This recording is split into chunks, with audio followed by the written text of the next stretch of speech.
샬롬, 좋은 아침입니다. 네, 잘 주무셨는지요? 우리 주님과 함께 또 오늘 하루를 시작할 수 있기를 원합니다. 주님이 우리 가정에 우리 자신들에게 축복하실 줄로 믿습니다. 호세아 6장 1절 오라 우리가 하나님께로 돌아가자. 여호와께서 우리를 치셨으나 도로 낫게 하실 것이요 우리를 찢으셨으나 싸매어 주실 것이라. 아멘. 우리 하나님 앞에 돌아갑시다. 우리 주님께서 도로 낫게 하시고 싸매어 주시고 회복시켜 주십니다. 오늘 이 시간 주님 앞에 내 영혼, 내 마음을 다 드려서 돌아갈 수 있기를 원합니다. 네. 오늘 말씀은 사무엘상 8장 1절에서 22절인데 6절에서 12절 보겠습니다. 우리에게 왕을 주어 우리를 다스리게 하라 했을 때에 사무엘이 그것을 기뻐하지 아니하여 여호와께 기도하매 여호와께서 사무엘에게 이르시되 백성이 내게 한 말을 다 들으라. 이는 그들이 너를 버림이 아니요 나를 버려 자기들의 왕이 되지 못하게 함이니라. 내가 그들을 애굽에서 인도하여 낸 날부터 오늘까지 그들이 모든 행사로 나를 버리고 다른 신들을 섬김같이 내게도 그리하느도다. 그러므로 그들의 말을 듣되 너는 그들에게 음히 경고하고 그들을 다스릴 왕의 제도를 가르치라. 사무엘이 왕을 요구한 백성에게 여호와의 모든 말씀을 말하여 이르되 너희를 다스릴 왕의 제도는 이러하니라. 그가 너희 아들들을 데려다가 그의 병거와 말을 어거하게 하리니 그들이 그 병거 앞에서 시달릴 것이며 그가 또 너희의 아들들을 1000부장과 50부장을 삼을 것이며 자기 밭을 갈게 하고 자기 추수를 하게 할 것이며 자기 무기와 병거의 장비도 만들게 할 것이며. 아멘. 네, 사무엘이 이스라엘을 사사로 다스리고 있을 때 선지자로서 하나님의 말씀을 증거하고 할 때에 그때 이제 나이가 들어갑니다.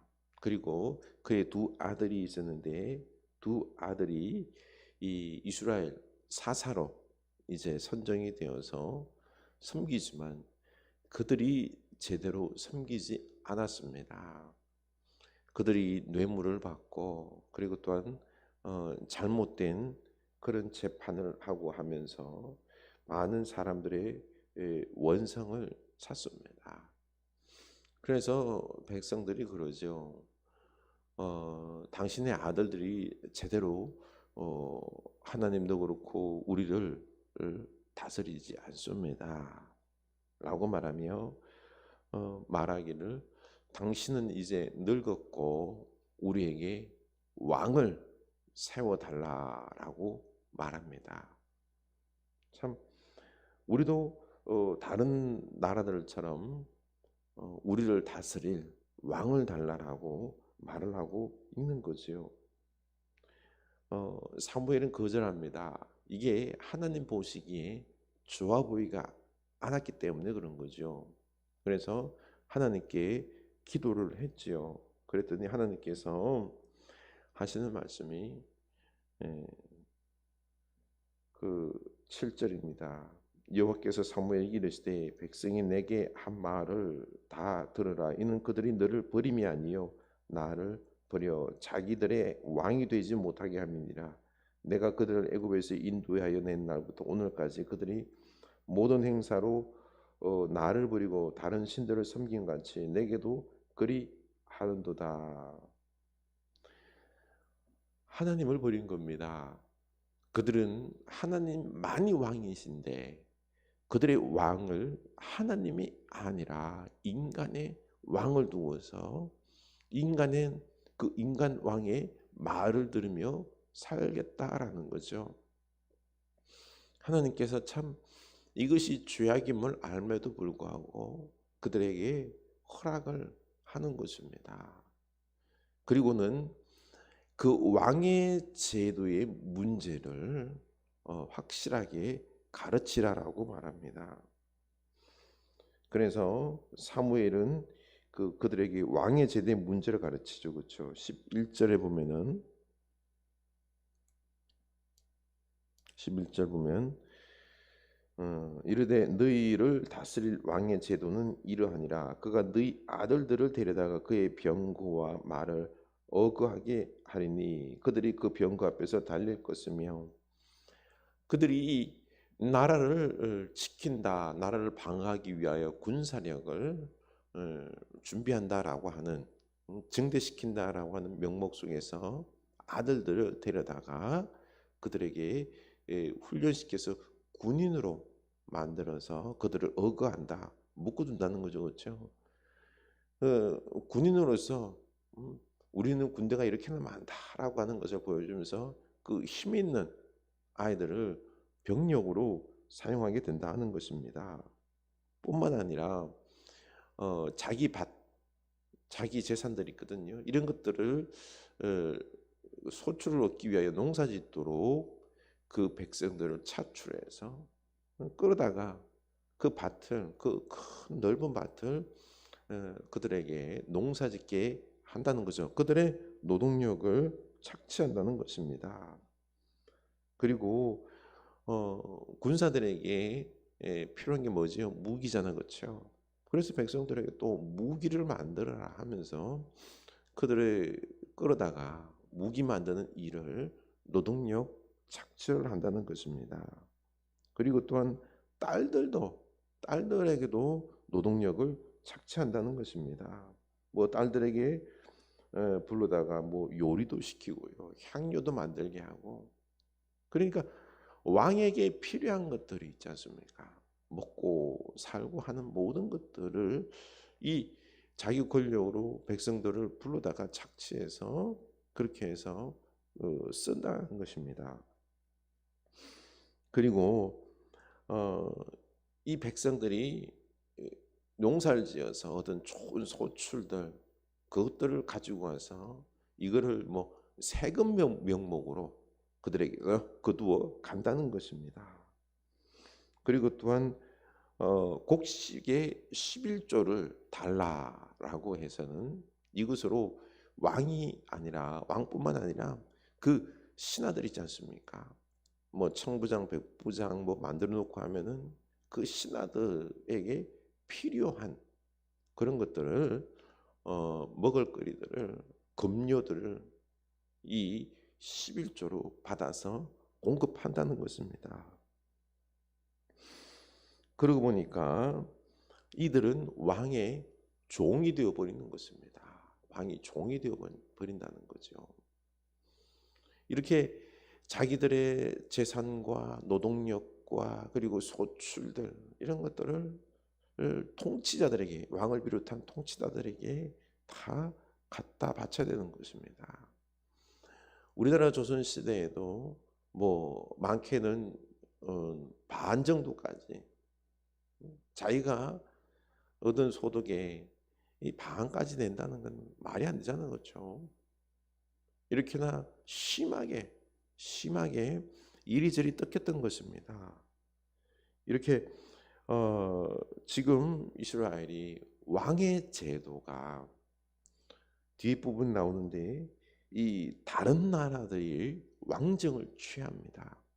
블레셋을 비롯하여 다른 나라들이 왕정을 취하여서 늘 군사를 훈련시켜서 그래서 전쟁을 할 수 있고, 저렇게 왕정을 가지고 우리도 군사를 준비하여서 싸우면은 왕이 앞서 나가서 진격하면서 싸우고 하면은 우리는 참 잘 살 것 같은, 힘이 있을 것 같은 그런 마음이 드는 거죠. 그래서 우리도 왕정을 세워서 우리나라의 힘을 강하게 세워서 군사력을 강하게 해서 저들에게 우리가 당하지 않냐고 도리어 우리가 그들을 싸워 이기고 그들의 영토를 빼앗고, 그럴듯해 보입니다.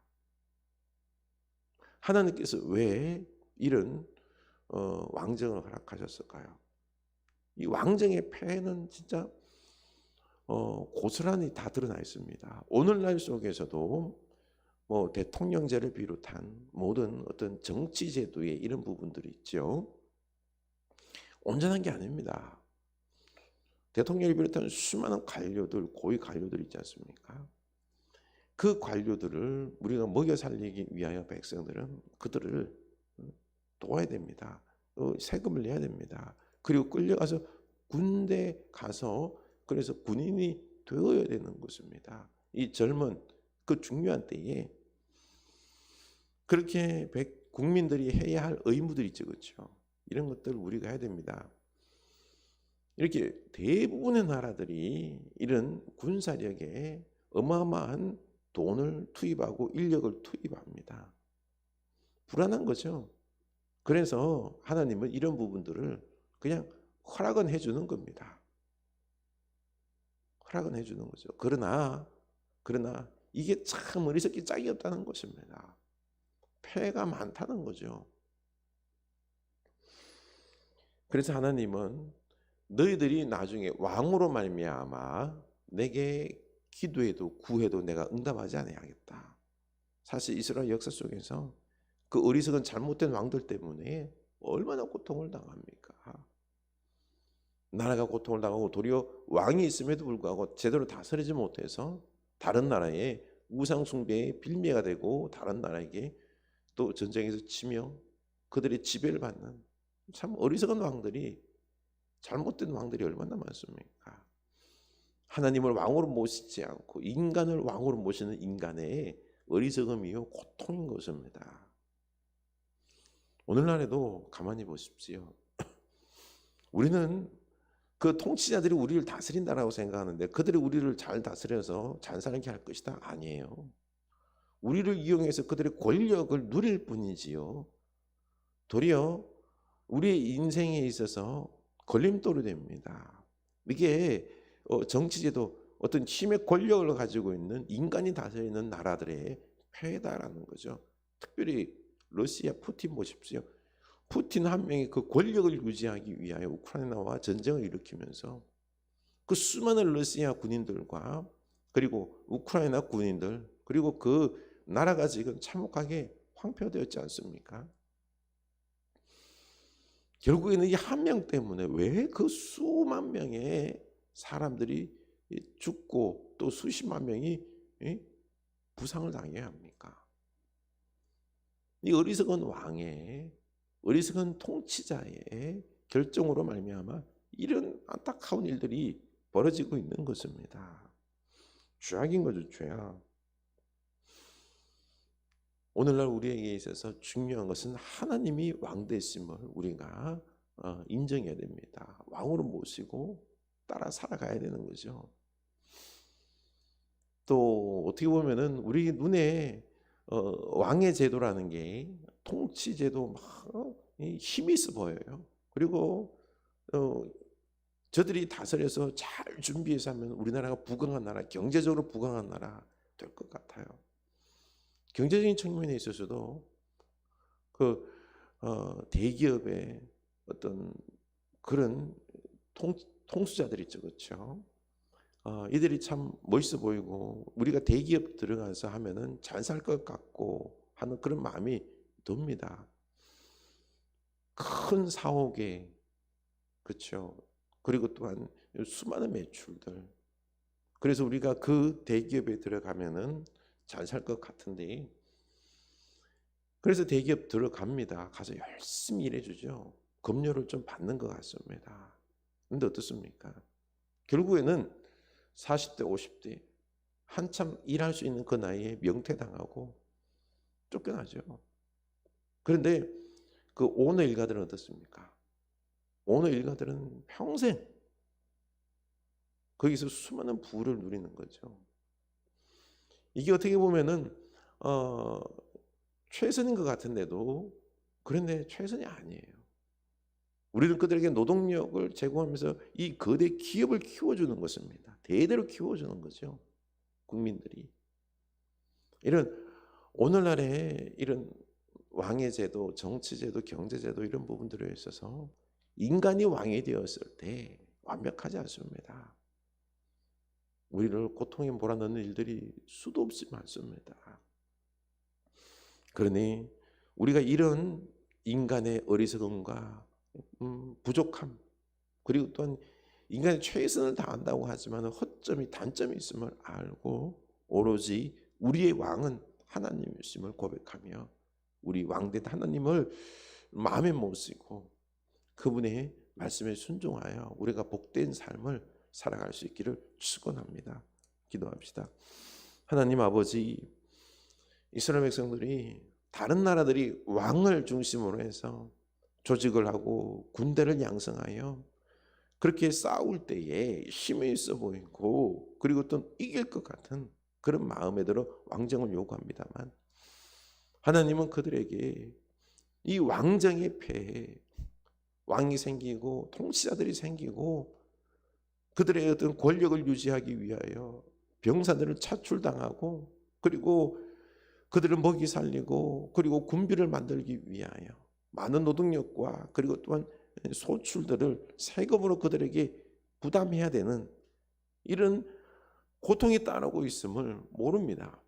하나님 아버지, 진정 우리 눈에 보이기에는 이러한 권력과 군사력과 경제력들 이런 부분들이 참 우리의 힘이 되고 우리의 복지가 될 것 같은데 아닙니다. 도리어 우리를 얽어매고 우리를 이용하는 그러한 도구들밖에 안 되는 것을 우리로 깨닫게 하여 주시옵소서.